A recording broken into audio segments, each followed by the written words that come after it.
రాజన్న సిరిసిల్ల జిల్లా గంభీరావుపేట మండల కేంద్రంలోని ప్రభుత్వ డిగ్రీ కాలేజీలో ముందస్తు బతుకమ్మ వేడుకలు ఘనంగా నిర్వహించారు.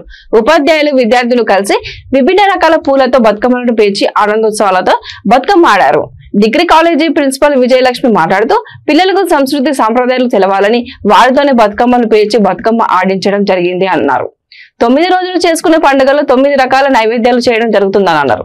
ప్రతి ఒక్కరూ ఆర్టిఫిషియల్ గా రంగులతో కాకుండా సంప్రదాయబద్ధంగా పండుగను జరుపుకోవాలని సూచించారు.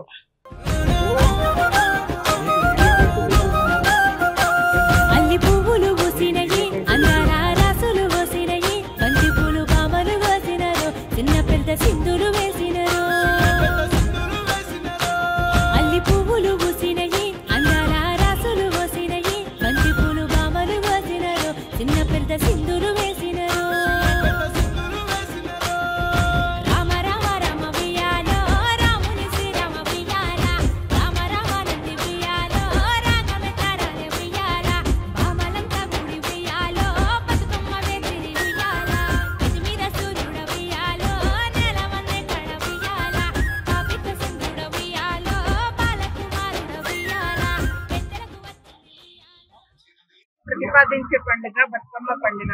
దీన్ని 9 రోజుల పాటు జరుపుకుంటారు. అయితే ప్రకృతికి మానవుడికి ఉండే సంబంధం గురించి చెప్పేదే బతుకమ్మ పండుగ. దీన్ని మా కళాశాలలో చాలా బాగా నిర్వహించుకుంటాము. పిల్లలకి మన చరిత్ర, మన సంస్కృతి అన్ని తెలవాలి అన్న ఉద్దేశంతోనే వాళ్ళతోనే బతుకమ్మ పండుగను జరిపిస్తున్నాము.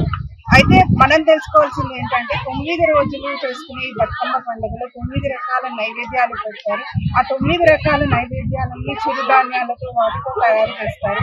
సో ఆటపాటలతోని స్త్రీలు తమ సంతోషాలని పంచుకోవాలి అన్న ఉద్దేశంతో ఈ పండుగని జరుపుకుంటారు. నేటి తరానికి ఈ కొన్ని పండుగ సంబంధించిన విశేషాలు అందించాలని, ఈ సంస్కృతి తరతరాలు నిలవాలని మనస్ఫూర్తి కోరుకుంటున్నాను.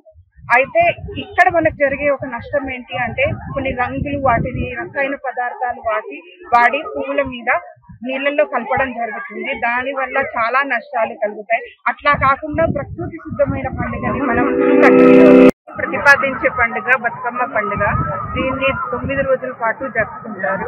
అయితే ప్రకృతికి మానవుడికి ఉండే సంబంధం గురించి చెప్పేదే బతుకమ్మ పండుగ. దీన్ని మా కళాశాలలో చాలా బాగా నిర్వహించుకుంటాము. పిల్లలకి మన చరిత్ర, మన సంస్కృతి అన్ని తెలవాలి అన్న ఉద్దేశంతోనే వాళ్ళతోనే బతుకమ్మ పండుగను జరిపిస్తున్నాము. అయితే మనం తెలుసుకోవాల్సింది ఏంటంటే 9 రోజులు చేసుకునే ఈ బతుకమ్మ పండుగలో 9 రకాల నైవేద్యాలు పెడతారు. ఆ 9 రకాల నైవేద్యాలన్నీ చిరుధాన్యాలతో వాటితో తయారు చేస్తారు. సో ఆటపాటలతోని స్త్రీలు తమ సంతోషాలని పంచుకోవాలి అన్న ఉద్దేశంతో ఈ పండుగని జరుపుకుంటారు.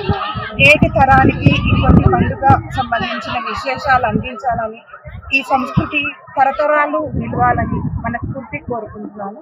అయితే ఇక్కడ మనకు జరిగే ఒక నష్టం ఏంటి అంటే కొన్ని రంగులు, వాటిని రసాయన పదార్థాలు వాడి పువ్వుల మీద నీళ్ళల్లో కలపడం జరుగుతుంది. దాని వల్ల చాలా నష్టాలు కలుగుతాయి. అట్లా కాకుండా ప్రకృతి సిద్ధమైన పండుగని మనం